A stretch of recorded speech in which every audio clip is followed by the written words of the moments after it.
saya ada pertanyaan. Saya ada pertanyaan sehubungan dengan surat Al-Ikhlas, Pak Yai. A'udzubillahi minasyaitonirrajim. Bismillahirrahmanirrahim. Qul huwallahu ahad. Allahus samad. Lam yalid wa lam yulad wa lam yakul lahu kufuwan ahad. Nah, katakanlah dia Allah Al-Ahad. Wallahu samad. Ahad esa. Allahus samad, Allah tempat bergantung. Lam yalid wa lam yulad. Dia tidak beranak dan tidak diperanakan. Walam yakul lahu kufuwan ahad. Dan tidak ada satupun yang menyerupai dia. Nah, itu menurut yang saya tahu, opini ya, itu adalah sepertiga Al-Quran. Nah, itu di riwayatnya itu diceritakan bahwa Ali bin Abi Thalib itu menghatamkan Al-Quran dengan membaca surat Al-Ikhlas 3 kali. Itu sehingga dia, karena itu sayembara yang dilakukan Rasulullah ketika Rasulullah menawarkan anaknya Fatimah untuk dijadikan istri. Siapa yang bisa menghatam Al-Quran dengan cepat, maka dia akan bisa mempersunting Fatimah waktu itu. Ternyata Ali bin Abi Thalib paling cepat. Nah, rahasia di balik surat Al-Ikhlas ini apa? Kenapa dia bisa dijadikan sepertiga Al-Quran? Terus apa kelebihan-kelebihan surat Al-Ikhlas ini, Qul huwallahu ahad ini, dibandingkan ayat-ayat yang lain atau surat-surat yang lain? Nah, itu yang jadi pertanyaan saya. Ya nggak usah dipertanyakan. Jawabannya udah tahu. Apa itu? Apa yang ditanyakan? Nanya itu yang udah nggak, yang belum tahu gitu. Kalau udah tahu ngapain nanya? Ini perlu jawaban nggak ini? Ya perlu jawaban. Ya kenapa di Al-Ikhlas itu, surat Al-Ikhlas itu dia memiliki kelebihan dia dibandingkan surat-surat yang lain atau ayat-ayat yang lain. Itu. Jadi jawabannya udah tahu sebetulnya. Kan berhari-hari kita ngomongin Al-Ikhlas mulu, kalau ditanyakan lagi. Lali. Ya sekedar refreshing, mengingat kembali gitu. Mengingat kembali, Pak, gitu. Sampai hari tadi aja saya masih ngomongin itu. Masih ngomongin itu ya, Pak? Iya, dari kemarin malam udah ngomongin itu ya, Pak? Iya. Buat takon nih seorang ngerti apa ngetes apa piye? Enggak ngetes, Pak. Iku sing wingi-wingi sing ngomong Pak Warto tenan apa? Jangan-jangan yang kemarin malam dan tadi itu Sunan Kalijogo lagi reinkarnasi, ya kan? Reinkarnasi bahasanya Kang Ali, Pak. Memastikan nih, Cak Warto apa cucu sing ngomong ini? Aku ndang ngetes ngono.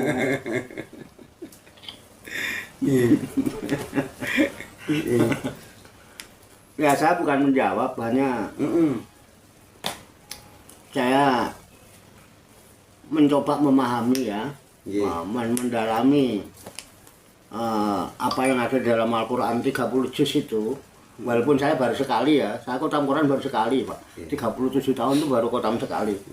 Tahun 2024 kan saya ceritakan lah itu. Ya setidaknya 0,00 sekian persen ono sing nyangkut mungkin ya, yang menjadi output saya. Sama-sama membaca Al-Quran puluhan tahun sampai khotam itu, ya ternyata di antara sekian ribu ayat itu yang bicara tentang ketuhanan itu cuman sepertiga Al-Quran. Menurut saya selebihnya kan cerita-cerita orang zaman dulu. Itu pun yang orang Arab kan. Bahkan kebanyakan Bani Israel. Aku urung nemu ceritane Pangeran Diponegoro ning Qur'ane urung nemu. Apa Sarip Tambah Yoso yang pernah saya nonton itu juga enggak ada. Sakirah itu juga enggak ada. Sakirah. Tapi yang ada cerita Nabi Adam. Ya, kemudian cerita Bani Israel, contohnya Nabi Musa. Nyembelih sapi betina, itu Bani Israel semua. Terus ada cerita apa lagi itu Nabi Sulaiman. Ya, siap. Itu dulu. Siap. Di WA. Iya. Monggo. Mertua belum masuk. Oh, gitu. Ya udah. Masih di depan TV. Iya. Siapa aja? Mertua Di mana? di rumah. Kan tiap sore mandi, nonton TV, Oh belum dimasukin. Belum saya masukin. Iya. Harus sampean. Iya. Ya wis Ker, cakep. Iya. Harus gitu. Namanya bakti sama orang tua. Iya. Pun sama Deng. Iya. Iya. Monggo. Nah, mirip. Saya nanti sini lagi siap. deh, nanti Ya, sini Sing lagi. sabar. Iya. Oh iya. Jadi itu kalau sore sebelum maghrib mandi biar sholat. Masih di Nanti luar. Taruh depan TV, duduk Iya. depan TV, ntar jam-jam biasanya jam Mau tidur 9, harus 10, masuk kamar. Masuk kamar. Iya udah. Oke, Iya. monggo. Iya, Mas. Iya. Salam. Ya sampean melok masuk kamar pisan. Kamar bojone. Kamar bojone. Iya. Ya itu yang saya tahu. Iya. Ya. Al-Ikhlas itu salah satunya adalah ayat ma'rifat. Ayat ma'rifat. Isinya memperkenalkan Tuhan, kemudian supaya mengesah kepada Tuhan. Nggak usah mengesahkan Tuhan lah.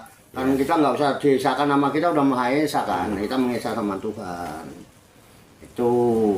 Dan cerita-cerita yang kita terima yang berkembang ada Sayyidina Ali itu radhiyallahu an menikah dengan Sayyidatina Fatimah. Itu justru dengan katanya ya. Ya katanya. Dengan ikut lomba mengkhatamkan Quran dan yang dibaca itu Al-Ikhlas itu cuma 3 kali. Nah, itu sehingga ada kesimpulan bahwa Al-Ikhlas itu sepertiga Al-Quran. Itu. Iya. Kadang-kadang Rasulullah yang menyatakan begitu. Rasulullah. Nah, saya mencoba, bener nggak kita cari. Ternyata di Al-Quran itu yang membicarakan masalah akidah ada sepertiga.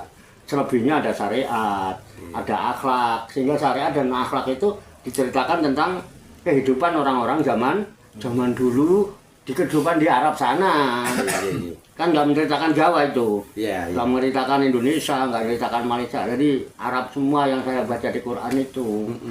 Bani Israel kebanyakan. Nggak tahu yang Al-Quran ini jenengan ya. Gitu. Iya. Nah, baca begitu. Oke. Ya. Kira-kira gitu. Iya.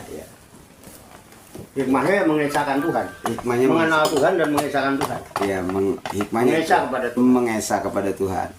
Ya. Terima kasih Pak Yai. Tahap tuh. Ini ada kembangannya Pak Yai. Pertanyaan saya sehubungan dengan surat Al-Ikhlas juga. Nah, di tanah Jawa ini ada yang disebut dengan Wali Songo. Nah, Wali Songo itu yang menurut yang saya tahu, bisa jadi saya salah apa yang saya tahu ini. Bahwa Sunan Ampel itu membuat narasi doa ya. Itu dengan doa Kulhu Sungsang. Dan ada 2 itu, Kulhu Geni satu lagi. Nah, ini seperti apa dalam pandangan pemahaman kita itu seperti apa Pak Yai? Ya, sugesti aja. Hmm.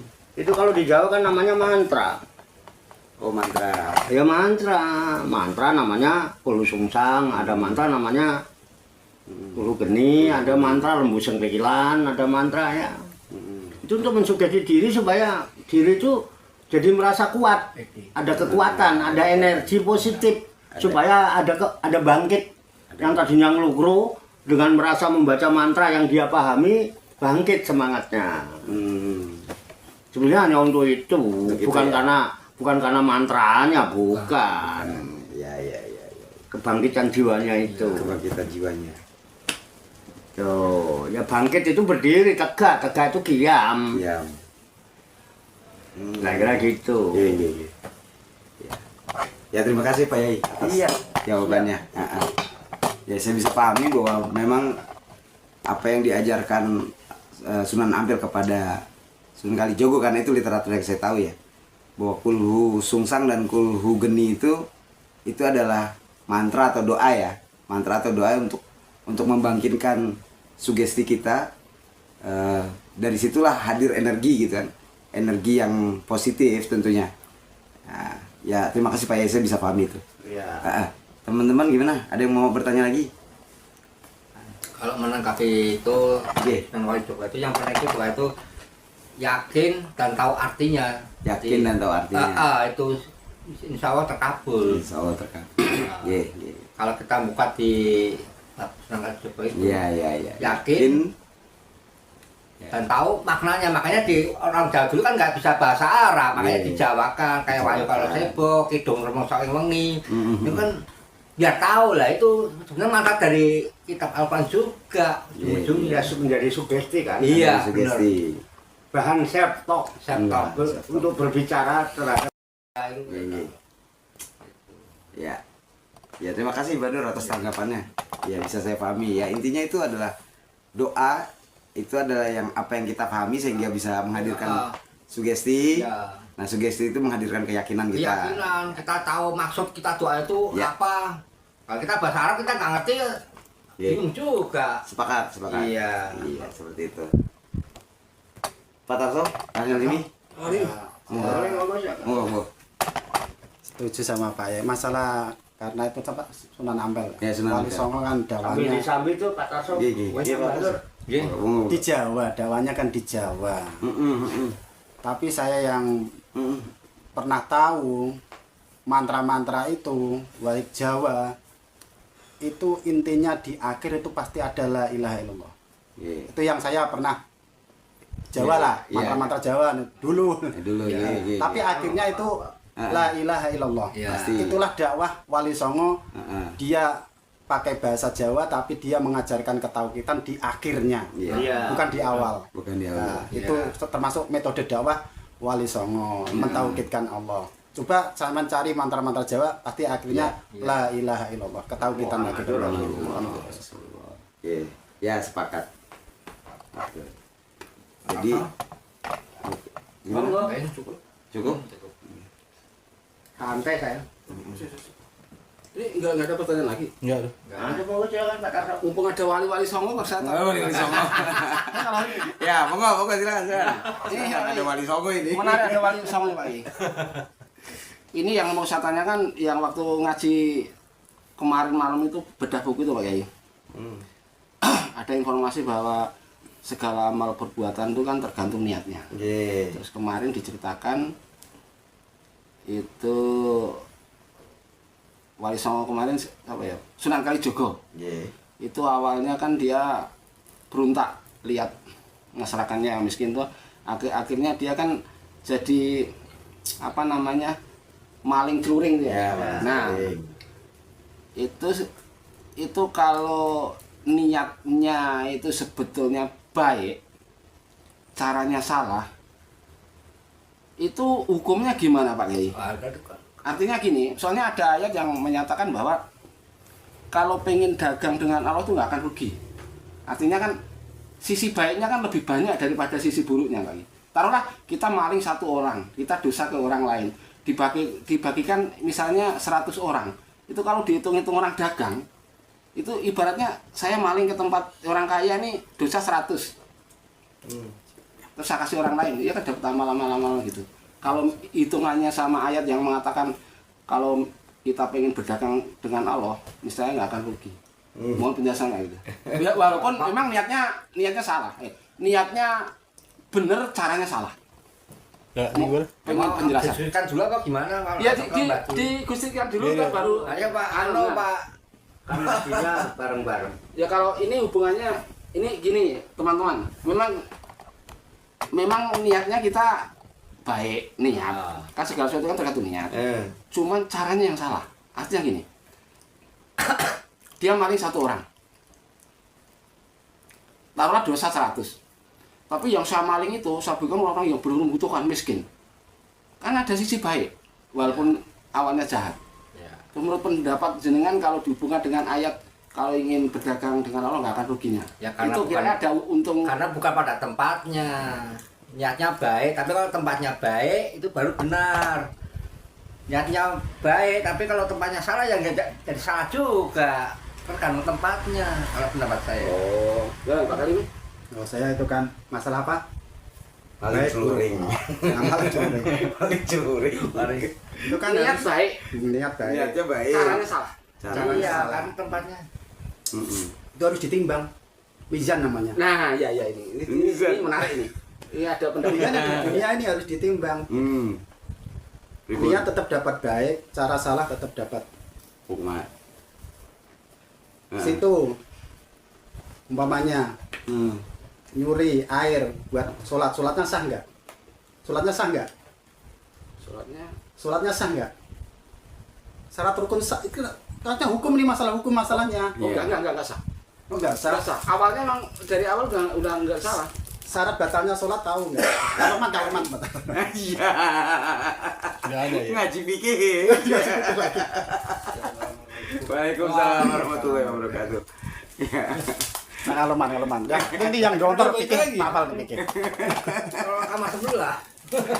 Iya. Ini pasir. Aku mau Udah sana lagi. Mau sholat tapi airnya boleh nyolong gitu ya. Iya. Nah, sholatnya bagus, nyolongnya tidak bagus. Sah nggak? Gitu. Sholatnya sah atau tidak? Sholatnya sah. Sah. Sholatnya Ada di sah, membatalkan tapi air yang boleh wudhunya itu tetap tidak salah. Dosa. Tapi sholatnya dapat pahala kan? Iya, nah Kalau ditimbang-timbang berarti masih ada untung nggak nih? itu. Kalau nggak ada untung, ya terusin. Saya dapat cerita maling keluring nih ya. Ya. Cerita maling keluring. Jadi Sunan Kalijaga itu akhirnya bertanya pada Kanjeng Sunan Bonang. Diceritanya nih Ya, lanjutannya. Sunan Bonang itu menjawab dengan pertanyaan. Gimana? Gitu. Dia manggil apa ya? Ger kalau nggak salah. Ger. Nah, Ger. Kalau pakaianmu kotor, terus kamu cuci pakai air kencing itu apa pakaianmu jadi bersih? Jawabannya apa? Kotor. Hah? Kotor nggak bisa bersih. Mungkin bersih tapi najis. Gitu mungkin bersih tapi najis gitu kan. Ya sama itu tadi dengan istilahnya Kang Kalimi gitu kan. Airnya boleh nyolong, terus dipakai buat sholatnya bagus gitu, tapi airnya boleh nyolong ya itu dinas. Jadi benar itu rentetannya ya menurut saya ya. Ya. Maling celuring itu baik atau tidak? Ya. Daripada maling yang bukan celuring ya, lu mendingan maling celuring gitu kan. Jadi kalau membandingkan keburukan dengan keburukan yang lain, jangan dengan kebaikan. Gitu tetap aja itu ya. Kalau saya melihatnya ya itu salah apa yang dilakukan dengan istilah maling celuring itu salah, tetap itu menurut saya gitu kan. Walaupun mendatangkan manfaat, nggak usah maling ya. Innamal khamru wal maisiru gitu. Maaf nih dalil karena hubungannya fikih ya. Ya. Innamal khamru wal maisiru ridzu min amal syaiton. Nah, ada terusan ayatnya itu sampai sesungguhnya di dalam perjudian dan minuman keras itu ada manfaat di dalamnya. Ada manfaat. Nah, tapi Allah tegaskan bahwa sesungguhnya mudorotnya lebih banyak daripada manfaatnya. Itu. Nah. Jadi gini, nyolong. Oke, dia nyolong dari satu orang, tapi kan dibagi-bagi. Bukan buat pribadi. Iya, bukan buat pribadi, dibagi-bagi gitu kan. Kalau yang dilakukan menurut sampean itu baik, yang ikutin banyak gak? Banyak. Banyak. Maling celuring semua itu nanti. Pada akhirnya gitu kan akan menciptakan lingkungan yang tidak kondusif. Nah, sehingga fikih itu ada jadinya begitu menurut saya. Saya sepakat sama Kang Alimi. Tuh. Nah, untuk lebih jelasnya apa perlu didiskusikan lagi? Maka Itu. monggo. Nur.